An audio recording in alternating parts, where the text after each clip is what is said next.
Are you an unturned cake? This is an analogy that God uses in the book of Hosea chapter 7. And it threw me for a loop because I'm not a baker and I have no idea why you would turn a cake. I had to do a little bit of research. And I found 4 reasons that bakers will turn a cake. Number 1, an unturned cake is going to burn on the bottom and be really nice on the top, but it's not going to cook, so it's an inedible cake. Number 2, it gives it a nice flat top to match the flat bottom, which makes it easier to decorate, which makes it easier to sell because it prevents rounding on the top. Number 3, it allows the cake to cool evenly, not just cook evenly, but cool evenly as well. And number 4, it allows the ingredients to settle evenly throughout the cake.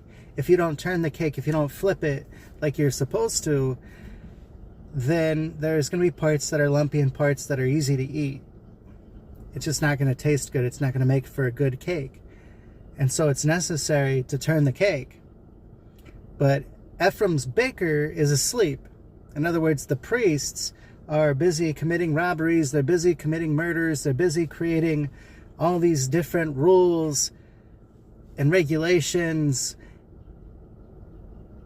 but they're not following the will or word of God, which causes Ephraim to look really pretty on the outside, but inedible on the inside. It's similar language that Jesus uses when he talks about whitewashed tombs. You look really nice on the outside, but you're full of dead men's bones, and you're unclean. And so this challenge that the prophet is giving the people of Israel is to clean up their act. God would heal them, but they're unclean on the inside. He desires mercy, not sacrifice, not because there's anything wrong with the sacrifice. The sacrifice is to show that sin costs us something, that a price had to be paid, and it points to Jesus. But he desires you to be clean on the inside. When you're sacrificing, it needs to cost you something. That's why David had to pay for the threshing floor so that he could have the foundation of the temple ready for his son Solomon.